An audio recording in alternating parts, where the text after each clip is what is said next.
Five, four, three, two, one.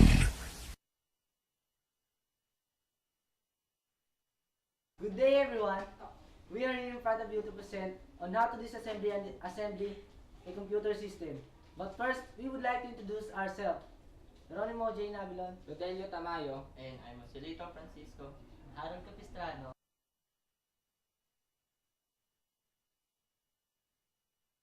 Computer. Computer is an electronic device, programmable machine that manipulates information and it can retrieve, store, and process data. Mouse. Mouse is the primary input device of a computer that interacts shown in your monitor or screen. Did you know the mouse was invented by Doug Engelbert in 1963 and this was made of wood. Keyboard. Keyboard is also the primary input device of a computer. It enables you to type letters, numbers, special characters. Did you know that the keyboard has 101 or 104 keys? And did you know the QWERTY keyboard was invented by Charles Schulz?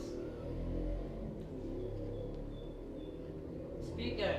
Speaker is a output device of your computer that produces sound. Monitor. Monitor is a primary output device of a computer, a device that displays signals on computer screen. System unit. System unit is the back of the essence of the computer and wirings that links to each other.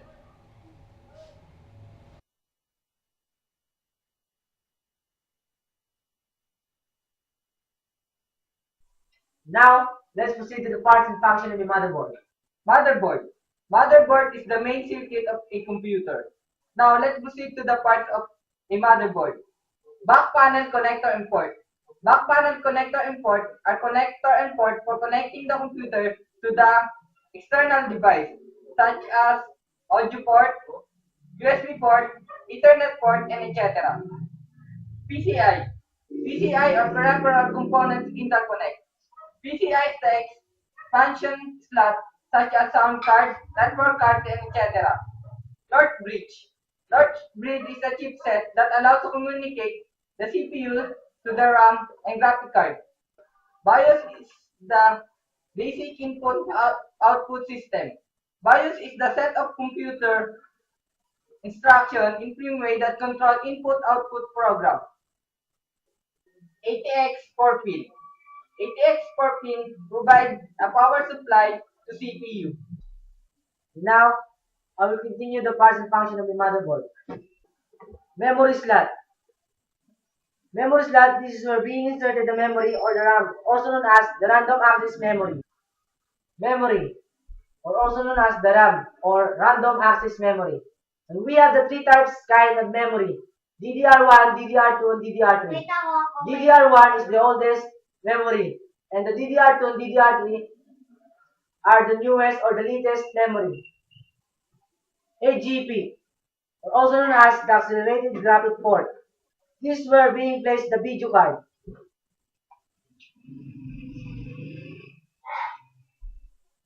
Video card. Video card is the one who enhances your graphics in your computer. LAN card. LAN card is the other way of connecting networks. 24 ATX pin. 24 ATX pin is the one who supplies the power to the motherboard except the CPU. South bridge. South bridge is the chipset that allows to communicate CPU to the external devices and etc.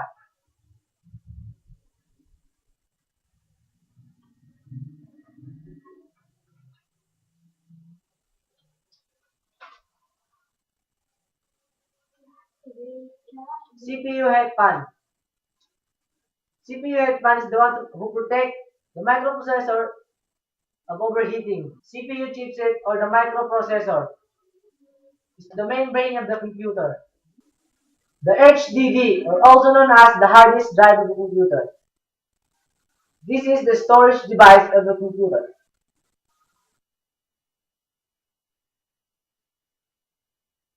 Occupational health and safety procedure in disassembly and assembly of computer. Before you start to disassembly, there's some reminders that you will need to do. Number 1, fully shut down and unplug the computer before you make any attempts to disassemble the tower. Number 2, take off any metal objects on your arms or fingers, such as bracelets, rings, and watches. Even if your unit is unplugged, there may still be some remaining electric charge. Number 3, make sure your hands are completely dry to avoid damaging any mechanical parts as well as to avoid electrocution. Number 4, work in a cool area to avoid perspiration for the same reason. Number 5, before touching any part within the tower, put your hands against another metal surface to remove static charge which may damage sensitive devices. Number 6, prepare a place to keep any screws you may remove, a container, or a piece of paper with labels for each part. It's ideal to avoid confusion between the similar looking screws. 7, handle all parts with care. Place each piece you remove carefully down on the stable surface. Number 8, if a component does not come out easily, do not forcefully remove it. Instead, check that you are removing it correctly and that no wires or other parts are in the way. Number 9, be careful when you're holding the motherboard. Its underside actually quite pointy and able to hurt you. Number 10, never attempt to remove the power source. A box attached to the side or bottom of the unit to which all cables are connected. Number 11, when you're removing any cables, wires, or ribbons, make sure to grasp the wire at the base or head to keep it from breaking.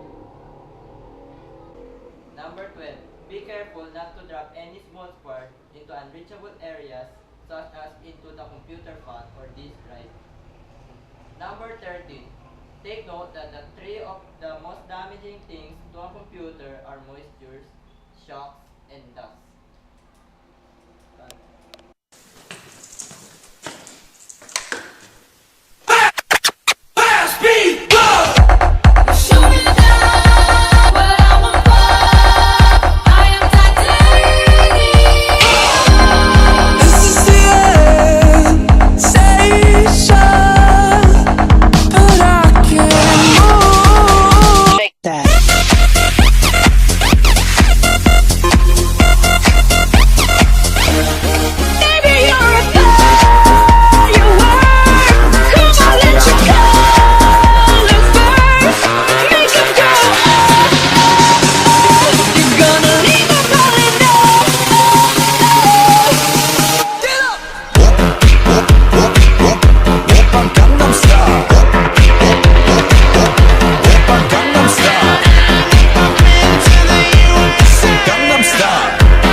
And then just touch me till I can get my satisfaction.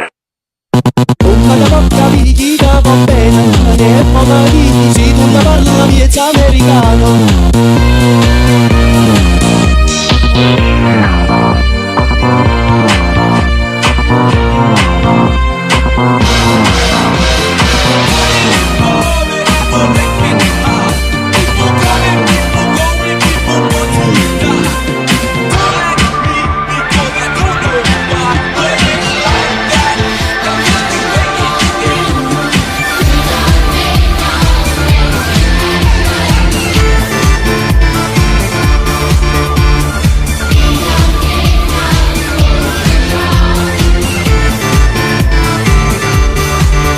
Bring the action.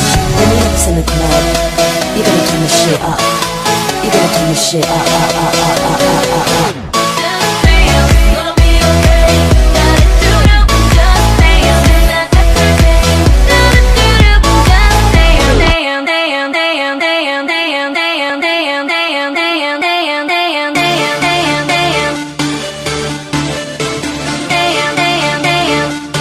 Con los terroristas.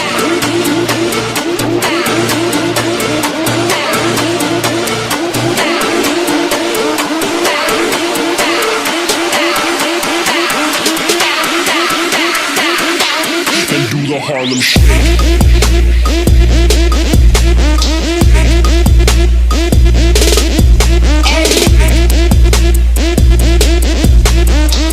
Con los terroristas. Bocca da bocca picchita va bene, ne pomariti, se tu ne parli miezza americano.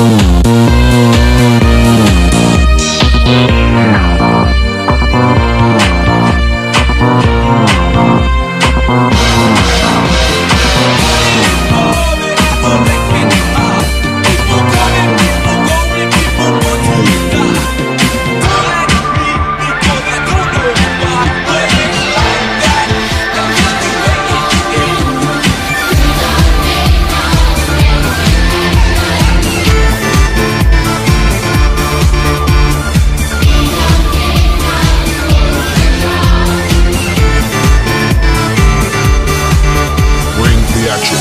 When the lights in the club, you gotta turn the shit up. You gotta turn the shit up.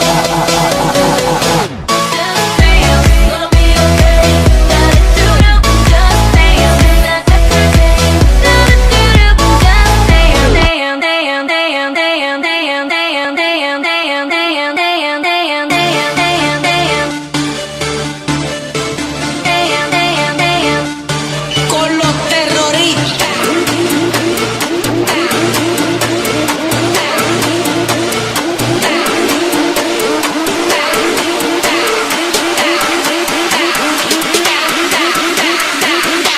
And do the Harlem Shake.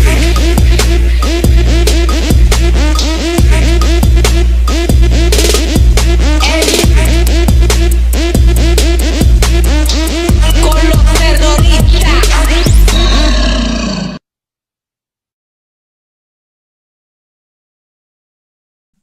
So guys, we are here again.